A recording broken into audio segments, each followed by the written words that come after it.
Likewise, if Bob is also using the same Tor to communicate with other server, its IP address will also be unknown. So this is anonymous network. But let's deep a little bit further to see how this is achievable. Okay, now how does we now explain how Alice established connection to this Tor relays. In the first place, when Alice wants to communicate with Bob, first she starts by selecting paths. Through her Onion proxy, she obtained the Tor relay from directory server, as I shown in the architecture before, and this is done randomly based on some criteria, as I mentioned, the bandwidth, the exit policy, and others. So when the Onion proxy gathered all these Tor lists, relay lists, from there it will set up the circuits, and the choosing of the relay nodes is done as follows.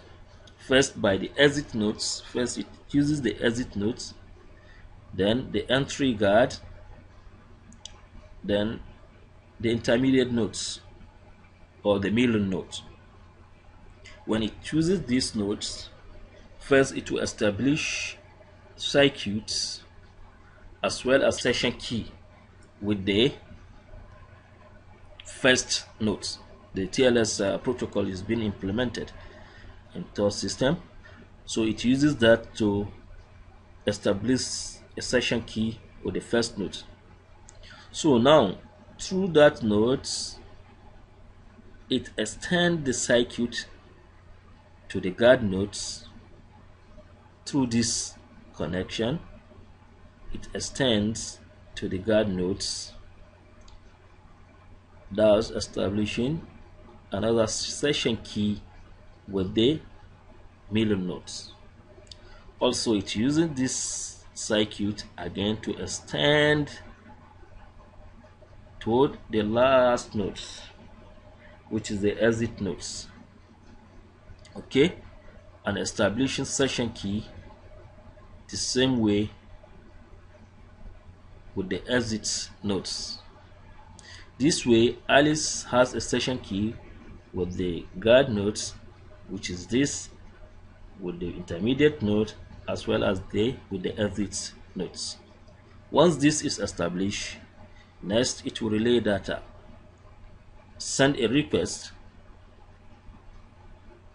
to the Bob through this arrangement.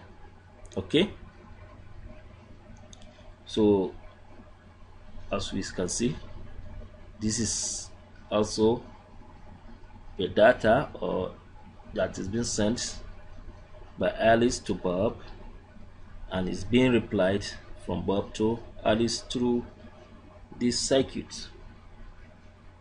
So it continues like that until when Alice is satisfied with all it needs, and this can be done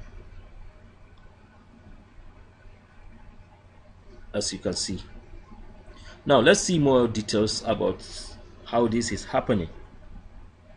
First, we need to know that the unit of communication in Tor network is cell. A cell, when you project it, it consists of three fields: the circuit ID, whose value indicate or is used to make reference to a particular virtual circuit, because you can send more than one connections through a particular circuit. So through a particular circuit, so in this case the circuit ID is used to know which virtual circuit does this particular cell refers to. as mainly it is a 2-byte field. By the way, the cell itself consists of 512 bytes, which is a typical size of a TCP packet. Okay, the command here is use one of the supported command to communicate with the relay nodes as they communicate between the client and the server. It's usually a 1 byte, and the values here is various command. It could be create or created, which are used for handshaking, as we are going to see later. And the payload is the real data that is to be transmitted. Okay, and the maximum size should be 509 bytes. So when you add 2 plus 1 plus 509 will give you a typical size of the. So because of the different commands, cells contents tend to differ. The payloads in the create cell consist of information needed to establish a TLS protocol. Here the command will be create as the name of the cell. Then it consists of OAEP, which is an optimal asymmetry encryption padding. It's just a padding that is mainly used by RSA in order to prevent the vulnerability of short message attack. So RSA uses this padding. Then the symmetric key, which is a short-term connection key. Normally it is used to negotiate TLS connection. It's part of the contents of the payloads. Then as well as the first part of the Diffie-Hellman key protocol, because when a node wants to communicate with another node through the TLS protocol, and using which they decided to use, say, a Diffie-Hellman key protocol. Normally the first cell that is trying to negotiate the TLS connection will send its own part of the key protocol, and the receiving cell will also generate its own second part of the key protocol. Combination of this gives us the complete key. So here in this Tor specification, the first part of the Diffie-Hellman key protocol is divided into two: the first part and the second part. The idea is that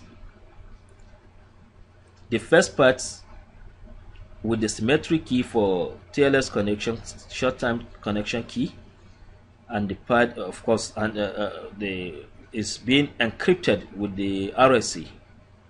These are short messages, so we need padding in order to make it secure.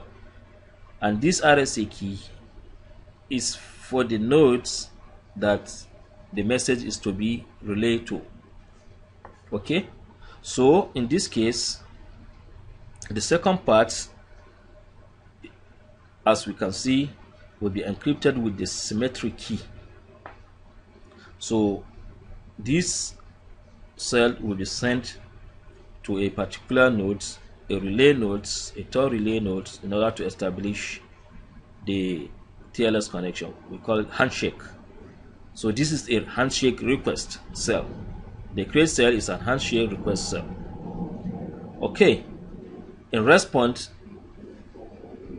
the relay would now send back the created cell, which consists of the second part of the Diffie-Hellman key protocol, as well as the derivative key, which are the key materials that are generated based on the information share. And this derivative key, part of the key materials, is used in order to demonstrate the knowledge of a shared key during the handshake. So it's a kind of response that, if you really to know that by the relay nodes, communicate with either one of the relay nodes or with the